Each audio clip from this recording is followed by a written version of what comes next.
Hello friend, welcome to my YouTube channel engineer bro. आज हम thermodynamic start कर रहे हैं। इस वीडियो में हम कवर करेंगे थर्मोडायनेमिक्स। सो आज इस वीडियो लेक्चर का विजन है, फर्स्ट टॉपिक है व्हाट इज थर्मोडायनेमिक्स। पहले हम जानेंगे थर्मोडायनेमिक्स होता क्या है इसके बारे में। फिर हम जानेंगे what is system, surrounding, boundary and universe. System क्या होता है, सराउंडिंग क्या होता है, बाउंड्री एंड यूनिवर्स क्या होता है, उसके बाद ये हम जानेंगे। उसके बाद तीसरा पॉइंट हम जानेंगे टाइप्स ऑफ सिस्टम जानेंगे। तो कितने टाइप के सिस्टम होते हैं और उनको एक एक करके हम डिफाइंड करेंगे। एंड फोर्थ वन है थर्मोडायनेमिक्स प्रॉपर्टीज। कौन कौन से प्रॉपर्टीज होते हैं थर्मोडायनेमिक्स की, उस पर हम डिस्कस करेंगे।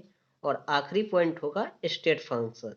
स्टेट फंक्शन क्या होता है, पाथ फंक्शन क्या होता है, और थर्मोडायनेमिक्स इस पे डिपेंड कैसे करती है। तो चलिए हम स्टार्ट करते हैं।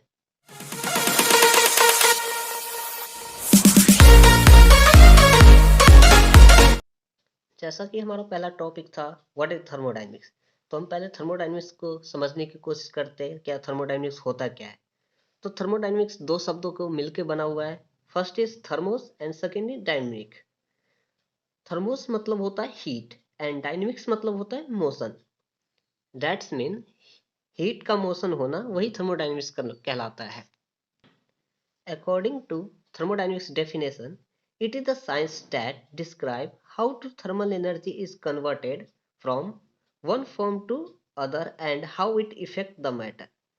इसको सिंपल भाषा में बताए तो थर्मोडायनेमिक्स साइंस का वो पार्ट है जो थर्मल एनर्जी को कन्वर्ट करता है एक फॉर्म से दूसरे फॉर्म में, और उसके इफेक्ट जो मैटर पे पड़ता है उसको हम समझने की कोशिश करते हैं थर्मोडायनेमिक्स के तरह।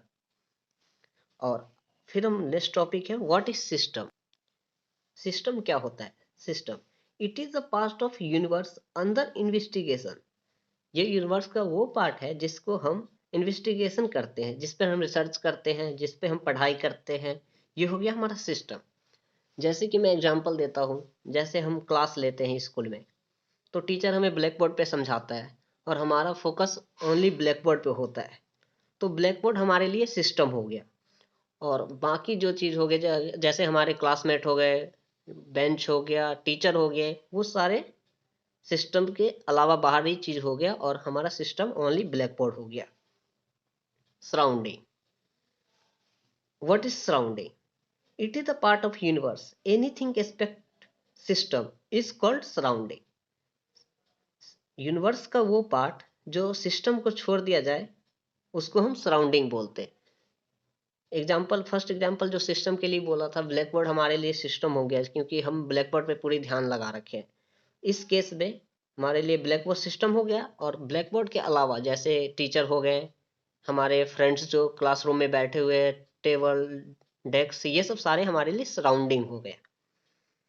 सिस्टम हो गया जिसपे हमारा फोकस है, एंड सराउंडिंग जो फोकस के बाहर है, जिसपे हमारा ध्यान नहीं है, उसको हम सराउंडिंग कहते हैं।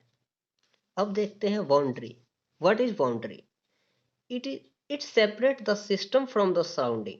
सिस्टम को सराउंडिंग से जो डिवाइड करता है, अलग करता है, जो वॉल, उसको हम बाउंड्री बोलते हैं।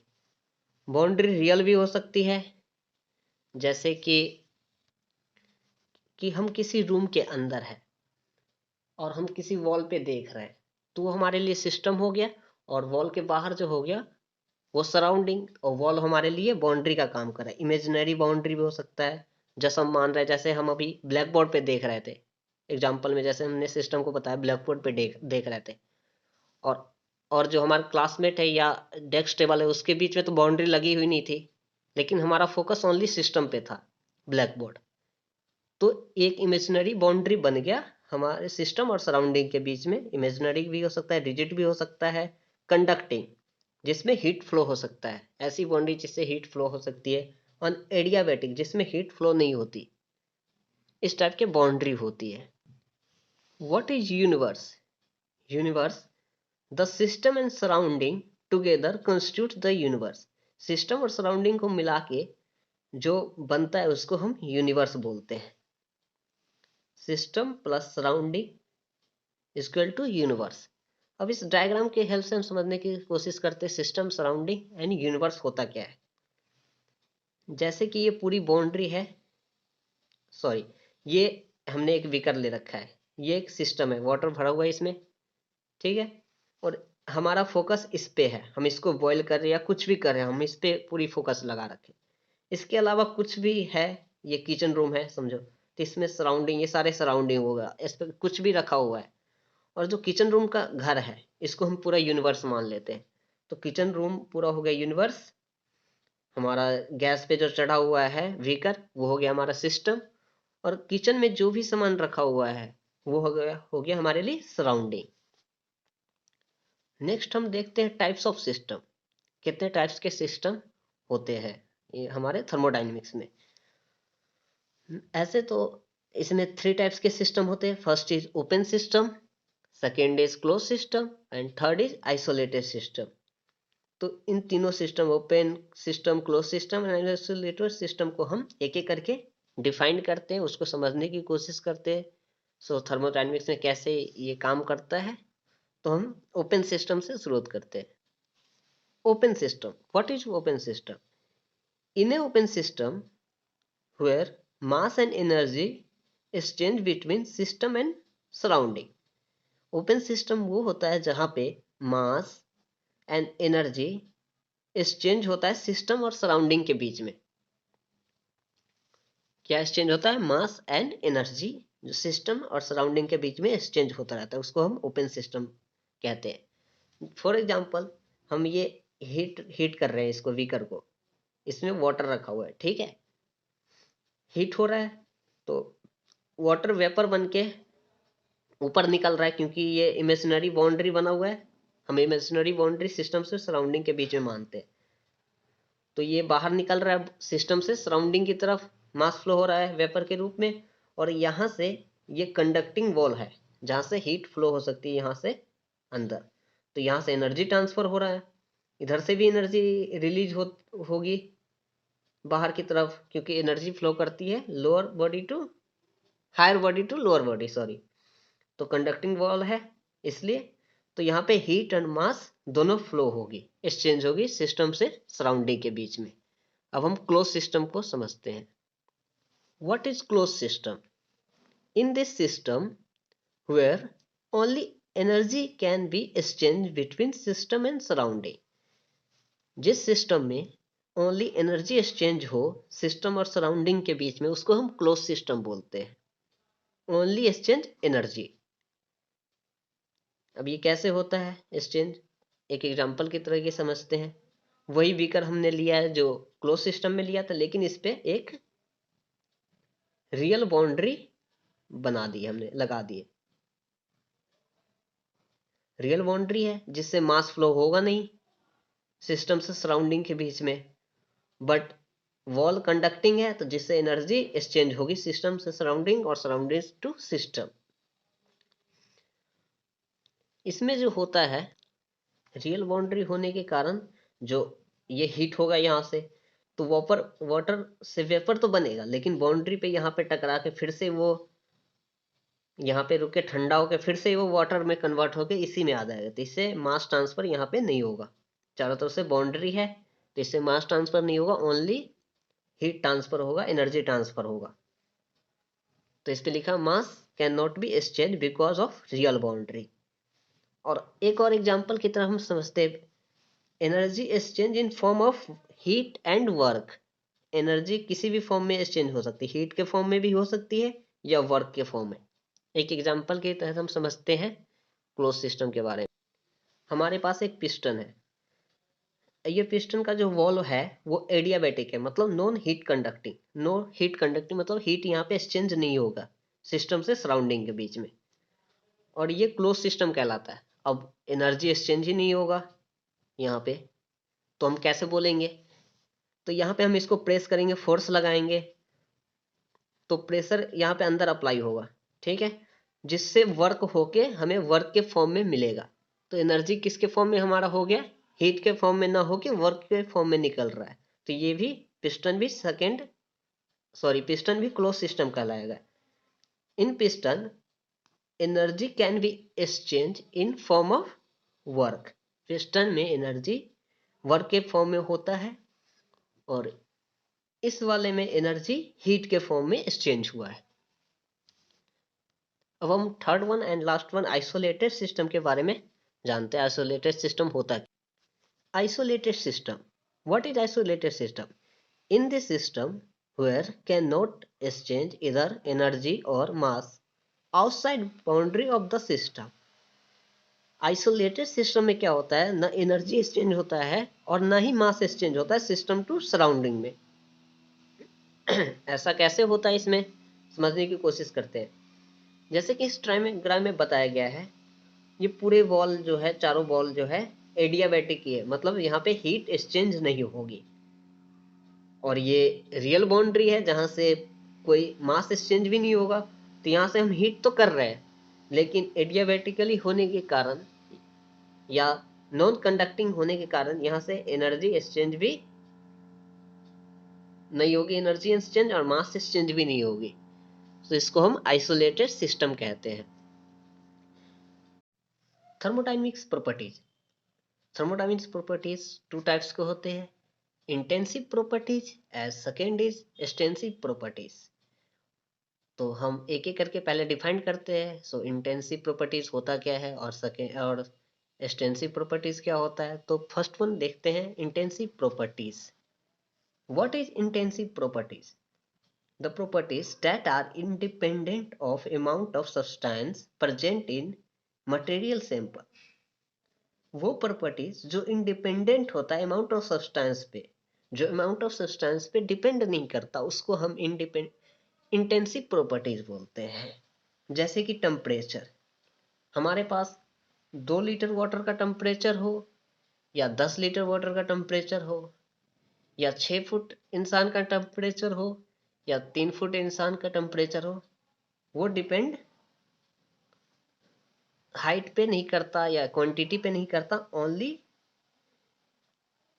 इनिशियल एंड फाइनल पोजीशन पे डिपेंड करता है किसी चीज का। प्रेशर, फर्स्ट टेम्परेचर तो हमने समझ लिया, टेम्परेचर। प्रेशर, प्रेशर भी कितना भी हो, कितने का, ये थोड़ी ना क्वांटिटी पे डिपेंड करता है प्रेशर। सो 4 लीटर वाटर है तो प्रेशर कम होगा, या 10 लीटर वाटर है उसका प्रेशर ज़्यादा होगा 4 लीटर वाटर से। डेंसिटी भी इंटेंसिव प्रॉपर्टीज होती है। बॉइलिंग पॉइंट, किसी भी लिक्विड का बॉइलिंग पॉइंट सबका अलग है। तो वाटर का बॉइलिंग पॉइंट 100 होता है, तो 1 लीटर वाटर का भी बॉइलिंग पॉइंट 100 होगा और 10 लीटर वाटर का भी बॉइलिंग पॉइंट 100 होगा। विस्कोसिटी, आप फ्लूइड मैकेनिक्स में पढ़ोगे विस्कोसिटी क्या होता है। एक तो से सिंपल वे में, मैकेनिक्स वे में मैं बताऊं तो फ्रिक्शन ही होता है। वाटर जो फ्लो होता है तो उसको फ्रिक्शन जो रोकता है, तो ये डिपेंड ओनली ऑन उस पे करता है, सरफेस पे करता है, ना कि वाटर। 4 लीटर वाटर फ्लो हो रहा है या 2 लीटर फ्लो हो रहा है, विस्कोसिटी सेम लगेगा, वो सिर्फ सरफेस पे डिपेंड करता है। तो ये इंटेंसिव प्रॉपर्टी हो गया, जो इंडिपेंडेंट होता है अमाउंट ऑफ सब्सटेंस पे, जो सब्सटेंस पे डिपेंड नहीं करता। अब देखते हैं extensive properties. Extensive properties, what is extensive properties? Properties that are dependent of the amount of substance present in a material sample. Extensive properties वो होता है जो डिपेंड करता है अमाउंट ऑफ सब्सटेंस जो मटेरियल सैंपल में प्रेजेंट होता है। जैसे एग्जांपल, वॉल्यूम। किसी कंटेनर, हमारे पास 2 लीटर का कंटेनर है, उसमें हम 3 लीटर वाटर डाल नहीं सकते, तो ये अमाउंट ऑफ सब्सटेंस पे डिपेंड करता है। मास, मास भी डिपेंड करता है अमाउंट ऑफ कितने केजी है, 2 किलो है, 2 केजी है, 3 केजी है।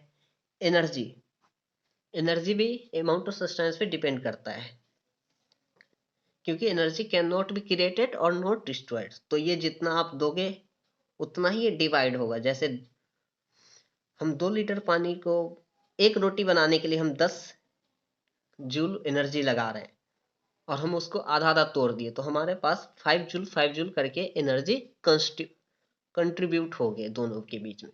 तो ये अमाउंट ऑफ मैटर पे भी डिपेंड करता है, सब्सटेंस पे भी डिपेंड करता है। इंथैल्पी जो हम आगे पढ़ेंगे, इंट्रोपी, ये ratio of two extensive properties is equal to intensive property.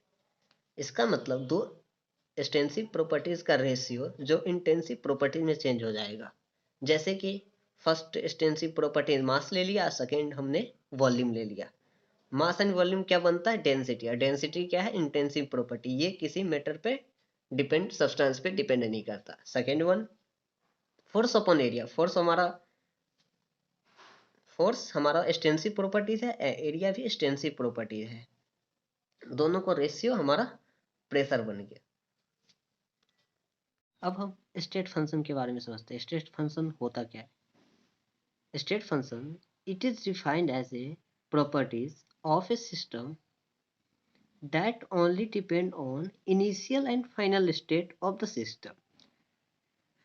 State function वो होता है जो इनिशियल एंड फाइनल स्टेट पे डिपेंड करता है सिस्टम के, जैसे कि potential energy, internal energy, enthalpy, entropy and temperature.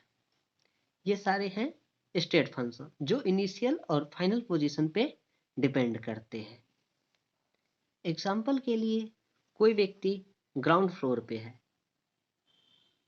उसका पोटेंशियल एनर्जी mgh1 है, मास और g तो सेम होगा, हाइट चेंज होगा तो पोटेंशियल एनर्जी चेंज होगा। अब वो 10th फ्लोर पे गया है, चाहे वो सीढ़ी से चढ़ के गया हो या वो चढ़ के गया हो लिफ्ट्स में, ये डिपेंड नहीं करता। और 10th फ्लोर पे उसका इंटरनल एनर्जी पोटेंशियल एनर्जी उसका हो जाएगा mgh2। अब ये डिपेंड नहीं कर रहा कि ये सीढ़ी से चढ़ के गया है या ये लिफ्ट से चढ़ के गया है, तो ये हो गया पोटेंशियल एनर्जी, हो गया आपका स्टेट फंक्शन। बट जो पाथ फंक्शन जो होता है वो डिपेंड करता है आप किस वे में जा रहे हैं, यहीं पे हमें वर्क डन निकालना होता। तो सीढ़ी से चढ़ोगे तो वर्क एनर्जी लॉस होगा, तो वो वर्क होगा, और लिफ्ट से जाओगे तो उसमें वर्क नहीं होता, तो वहां पे वैल्यू वर्क डन का अलग आएगा, जो स्टेट पाथ फंक्शन है। और स्टेट फंक्शन जो सिर्फ इनिशियल एंड फाइनल पोजीशन पे डिपेंड करता है, इनिशियल ग्राउंड फ्लोर पे कितना था और 10th फ्लोर पे फाइनल पोजीशन पे कितना था, इस दोनों का difference change of potential energy निकलेगा। जैसे mgh2 minus mgh1, mg common आ जाएगा, h2 माइनस h1, ये स्टेट फंक्शन हो गया। जो विजन था हमने पूरा कंप्लीट कर लिया इस वीडियो लेक्चर में। हर एक टॉपिक पे हमने अच्छे से डिस्कस किया। अच्छा लगा तो आप लाइक कीजिए, सब्सक्राइब कीजिए चैनल को और सपोर्ट कीजिए। Thank you for watching.